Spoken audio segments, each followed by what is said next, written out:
C'est bientôt la fin du cauchemar pour les 1000 passagers du Costa Allegra. Le paquebot italien, privé de moteur et d'électricité, est actuellement remorqué vers Mahé, aux Seychelles, où il devrait arriver demain matin. Une avarie qui pourrait être liée à l'âge du navire, un paquebot qui a commencé sa carrière dans les années 70 comme porte-conteneur. Une croisière luxueuse. Un navire qui paraît flamboyant sur ses images de promotion, mais le Costa Allegra n'en est pas à sa première vie.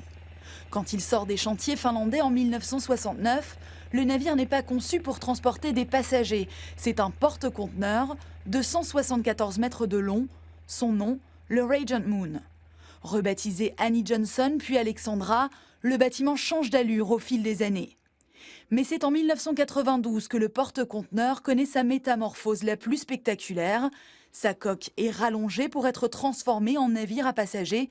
Son propriétaire italien le nomme l'Allegra.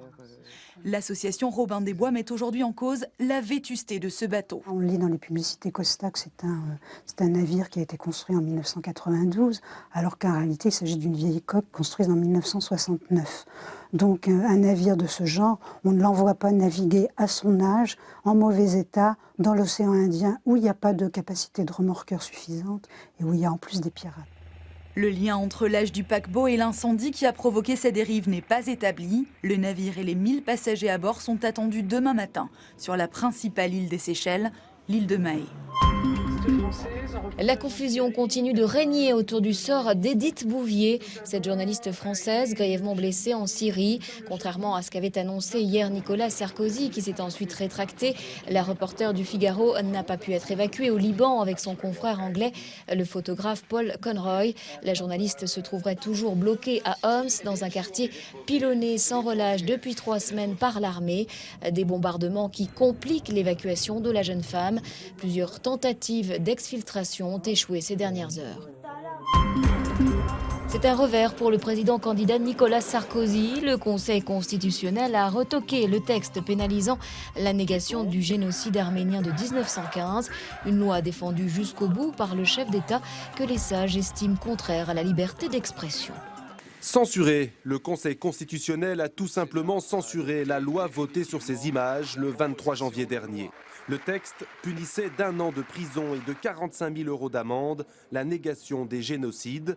Mais de nombreux députés et sénateurs, de la majorité comme de l'opposition, avaient immédiatement saisi le Conseil constitutionnel. Celui-ci a tranché. Cette loi est contraire à la liberté d'expression, aux grandes dames de ses défenseurs.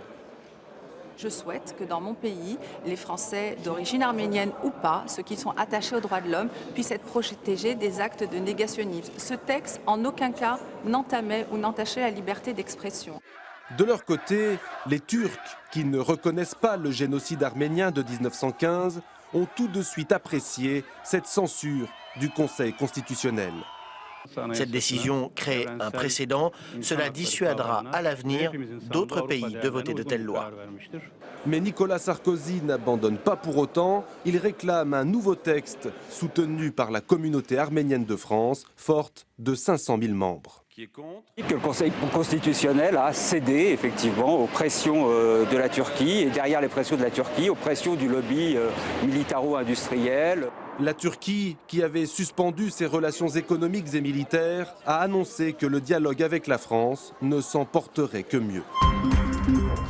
Aujourd'hui est un jour sacré pour tous ceux qui sont nés un 29 février, un club très fermé dont seulement 4 millions de personnes font partie dans le monde. Ces citoyens, peu à part, ne célèbrent leur anniversaire que tous les 4 ans, une particularité dont certains se seraient bien passés.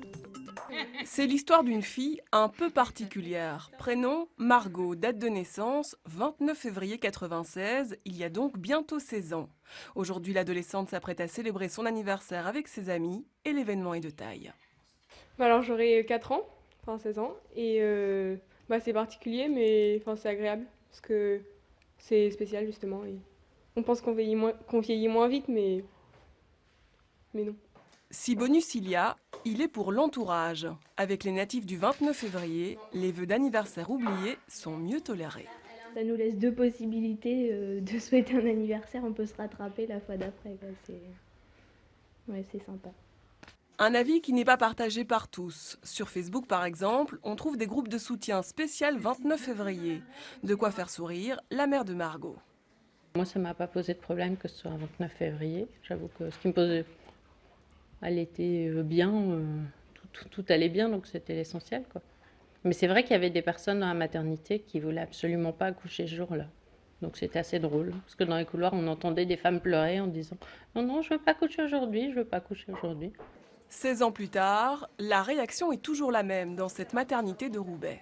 Il y a un syndrome du 29 février puisque les 2 patientes qu'on devait déclencher pour raison médicale, pour qui on voulait programmer l'accouchement le mercredi 29 éventuellement, qui ont d'elles-mêmes demandé à décaler la date d'une journée si c'était possible. C'était possible? Oui, dans ces cas-là, oui. Dans le cas contraire, le bébé fera partie d'un club très fermé. Aujourd'hui dans le monde, seuls 4 millions de personnes sont nées un 29 février. Après New York, Londres et Milan, la mode s'est installée à Paris pour la Fashion Week. Rendez-vous des professionnels du prêt-à-porter pour l'automne-hiver 2013. Ce sont les jeunes stylistes qui, cette année, ont ouvert le bal. Comme chaque saison, c'est Fatima Lopez qui a donné le coup d'envoi de ces 9 jours de défilé pour présenter sa nouvelle collection placée sous le signe du glamour. La créatrice d'origine portugaise a choisi l'Hôtel des Invalides. La Fashion Week, pour les créateurs, ça représente tout. C'est la vitrine pour le monde, 2 fois par an. C'est l'opportunité de montrer nos travail. Et près de 92 défilés sont cette année au programme de cette Fashion Week parisienne qui fait la part belle à la mode française.